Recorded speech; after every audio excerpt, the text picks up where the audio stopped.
The wind, thick with the grit of the Afghan desert, carried a silence that was heavier than any incoming fire. It was a silence that settled deep into the bones of the 8 men of SEAL Team 3, Bravo Platoon. They were crouched in a loose defensive perimeter around a downed MH-60 Blackhawk, its twisted metal frame still ticking and groaning as it cooled in the unforgiving sun. The mission, a routine insertion to extract a high-value target, had gone catastrophically wrong, or a rogue surface-to-air missile had turned their sky into a hellfire, forcing a crash landing in the middle of a suspected Taliban stronghold. Senior Chief Jackson "Jax" Walker wiped a streak of soot from his brow, his eyes, the color of slate, scanning the ridgeline. His world had shrunk to the immediate, his men, the bird, and the growing likelihood of a firefight. They were bruised, battered, but alive, all except for the pilot, whose leg was pinned and bleeding badly. And that's when they heard it.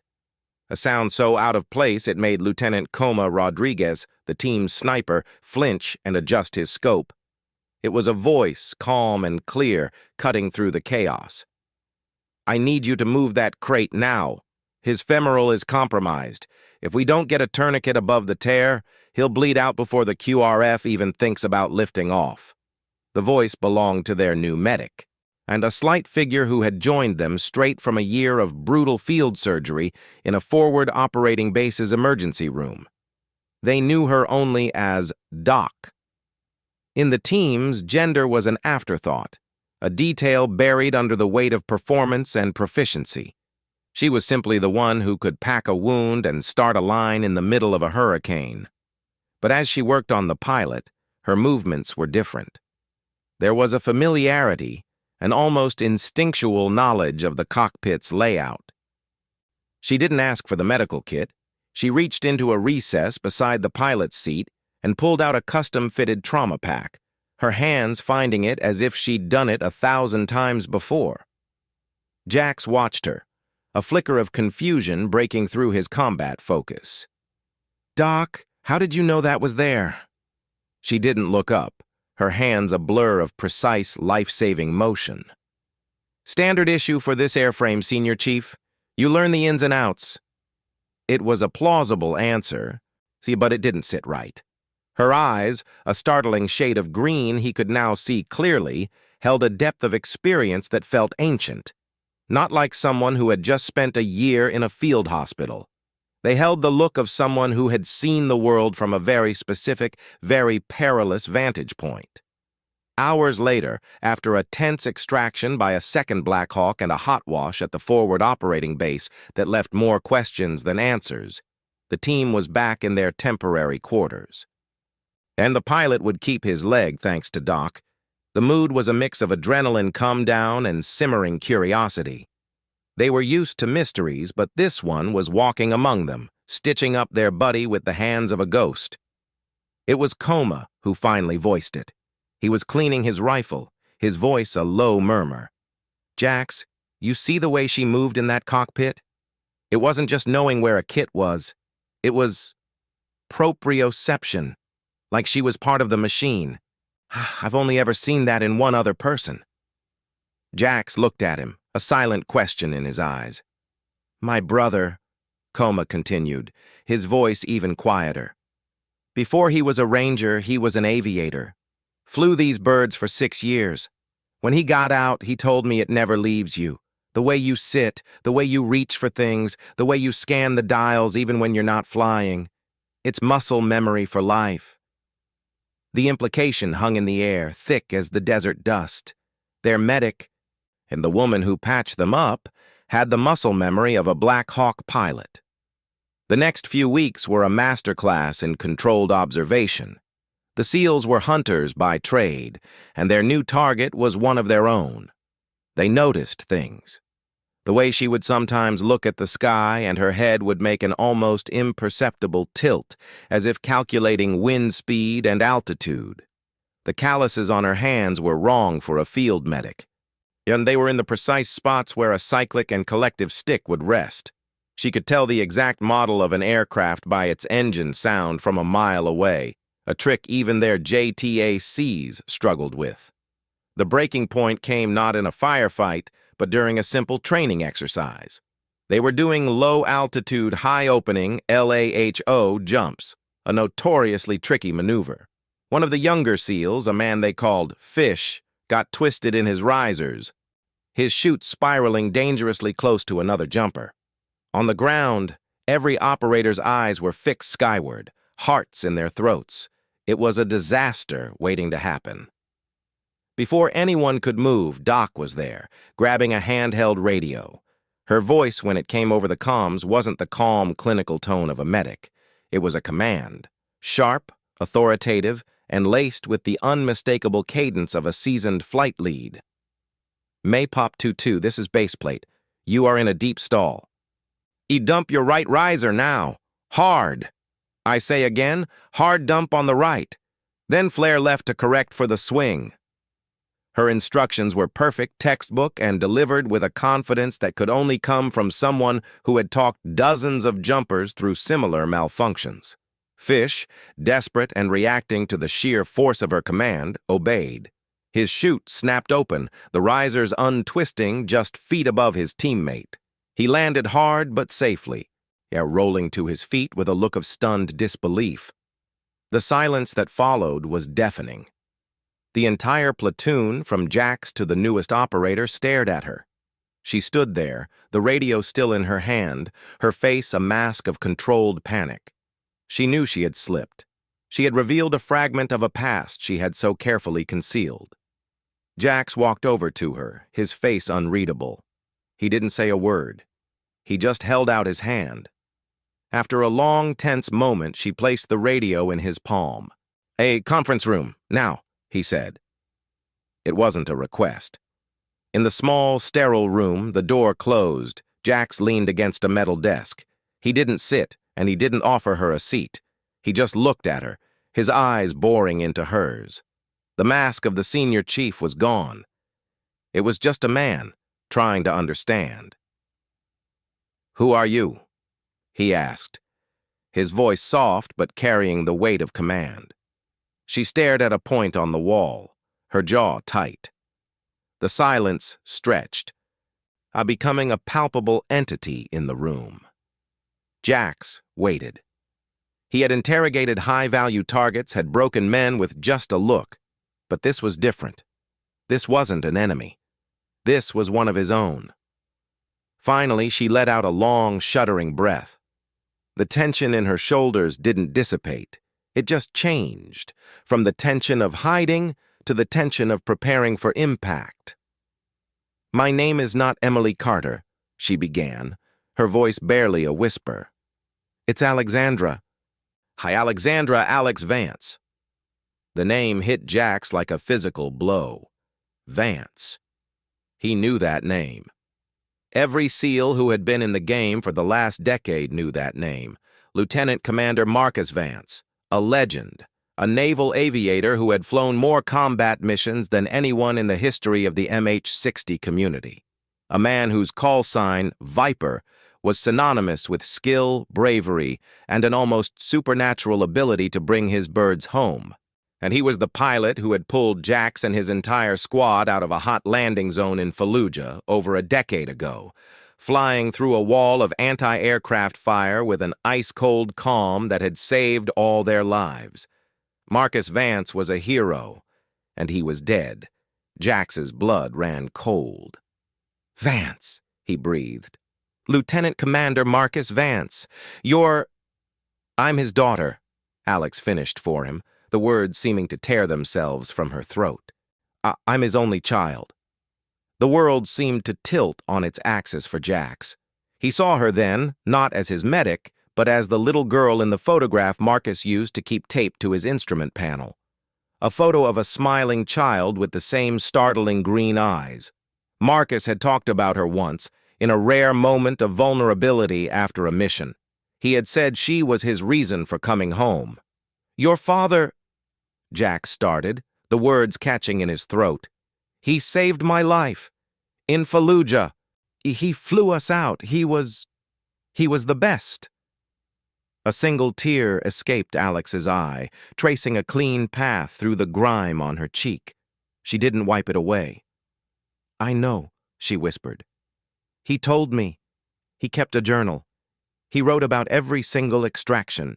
He wrote about the men he carried. He knew their names, their faces, their kids' names. He said they were his responsibility, and he felt every loss like a wound." The story that unfolded in that small, cramped room over the next hour was one of profound loss and an unbreakable bond. Alex told Jax how she had been 15 when her father's helicopter was shot down over the Hindu Kush. The official report was a mechanical failure, a bland, bureaucratic conclusion that had never sat right with her. She had grown up in the shadow of naval aviation, surrounded by her father's friends, his fellow pilots, his crew chiefs. She had learned the language of flight before she learned to read. After his death, she was consumed by it. She devoured his journals, his flight manuals, his after-action reports. She learned to fly on simulators, her natural aptitude so profound that her instructors were baffled. But she didn't want to be a pilot. She wanted to be closer. She wanted to feel the fear, the adrenaline, the sheer vulnerability of the men her father carried into battle. So, she became a medic. She enlisted, and her academic credentials and her fierce determination pushing her through the grueling training. Her goal was singular: to get into a SEAL team, the tip of the spear, the men her father had protected. She wanted to understand their world from the inside. And she had a secret mission, one she had never told a soul. She was hunting for the truth. She had found a discrepancy in her father's maintenance logs, a small, almost invisible anomaly that pointed not to mechanical failure, but to a possible act of sabotage. She believed someone had shot down her father's helicopter, and that someone had made it look like an accident. Her years in the service had been a meticulous, painstaking investigation, gathering fragments of information, connecting dots that no one else could see. When she finished, the silence returned. Jax stared at the wall, his mind racing. He remembered the day Marcus Vance died. The entire community had mourned. The investigation had been thorough, and the conclusion accepted. But now, a ghost was sitting before him, painting a picture of a conspiracy he had never imagined. "Why are you telling me this?" Jax asked, his voice hoarse. Alex finally met his eyes. "Because I'm close. I'm so close I can feel it. And I can't do it alone anymore. I need someone who knew him, who was there. I need someone who will believe me. When I saw you on that manifest, I knew it wasn't a coincidence. It was him." He sent you to me." Jax didn't know what to believe. The rational part of his mind screamed that this was the grief-stricken fantasy of a daughter who couldn't accept her father's death. But the operator in him, the man who lived by instinct and gut feelings, saw the fire in her eyes. It was the same fire he had seen in Marcus Vance's eyes a decade ago, just before the man had plunged his helicopter into hell to save them. It was the fire of absolute, unwavering conviction. Over the next few weeks, their relationship transformed. It was no longer Senior Chief and his medic. It was two people bound by a shared ghost, hunting a truth that felt both impossible and inevitable. Alex shared her father's journal with Jax. He read Marcus's own account of that Fallujah rescue, the words bringing back the fear and the gratitude with a vividness that stole his breath.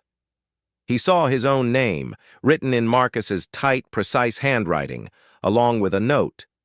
Jax Walker. Good man, good leader, has a family. Gotta get him home. It was in the margins of an old maintenance report that they found the key.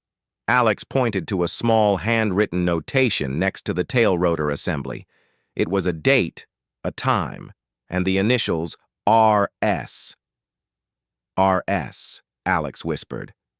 "I've seen these initials before, on other logs for other birds, always on the aircraft that had incidents, near misses, minor malfunctions. Nothing big enough to trigger a full investigation. But my father was meticulous. He noted everything. He flew this bird 2 days after this maintenance check, 2 days before he died. Jax took the report, his eyes scanning the faded print. RS. Who is that? It's not a full name. I don't know, Alex admitted. But I know where to find out.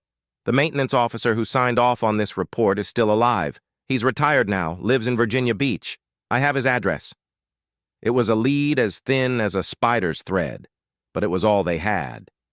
Jax pulled some strings, used some of the considerable goodwill he had accumulated over his career, and got them both a week of leave. They flew to Virginia Beach as civilians, 2 ghosts walking among the living. The retired maintenance officer, a man named Harlan Stokes, lived in a small, neat house near the beach. He was in his 70s, his body ravaged by years of hard work, but his eyes were sharp, alert. He looked at Alex's credentials, at Jax's imposing figure, and a flicker of something, was it fear, crosses his weathered face. They sat in his living room, the smell of salt air and old coffee filling the space. Alex placed the report on his coffee table. Mr. Stokes, she began, her voice steady. My father was Lieutenant Commander Marcus Vance.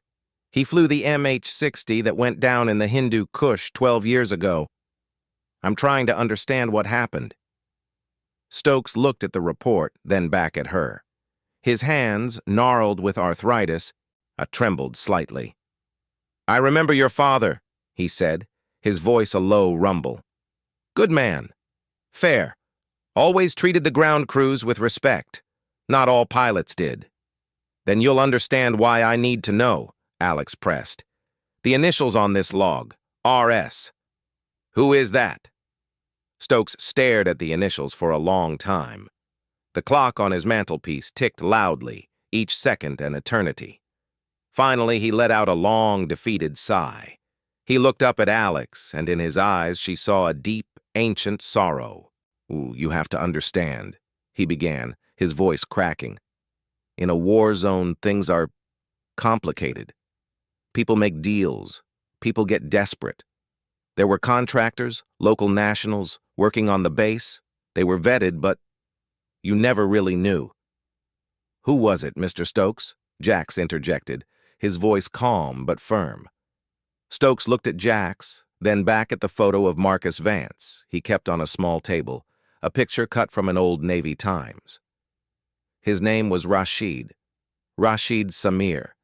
He was a translator, but he worked closely with the maintenance crews. Helped with sourcing parts, communicating with local suppliers. He was a good kid, quiet, hard-working. But he had a brother, a younger brother who had gotten in with the wrong people, the Taliban. The confession spilled out of him like poison from a wound. Rashid Samir, the translator, had been coerced. His brother was being held as leverage. And the Taliban wanted to take out a high-value asset, a pilot they called the Viper, whose skill had thwarted countless ambushes and saved dozens of American lives. They forced Rashid to sabotage the helicopter, a small thing, a barely visible nick on a critical component of the tail rotor.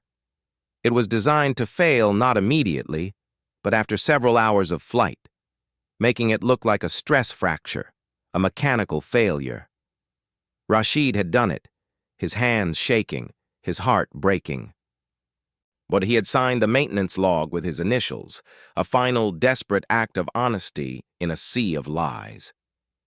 The day after Marcus Vance's helicopter went down, Rashid Samir was found dead in his quarters. An apparent suicide. The case was closed. The contractor's body was shipped back to his family, and the official report cited mechanical failure. No one looked any further. No one wanted to. Alex sat in stunned silence, the weight of the truth finally settling on her. It wasn't a grand conspiracy of enemy combatants. It was a young man, a brother, forced into an impossible choice by the brutality of war. Her father's death was a tragedy, born of another tragedy. The anger she had carried for so long, the focused fury that had driven her for over a decade, began to fracture. It was replaced by a profound, aching sadness. Jax put a hand on her shoulder, his grip firm and grounding. He asked the question that hung in the air. "How do you know this, Harlan? How do you know it was Rashid?" Stokes looked at them, his eyes wet with unshed tears. "Because he told me. The night before he died. He came to me, a wreck, shaking like a leaf. He told me everything. He was going to go to the commander to confess. He couldn't live with it.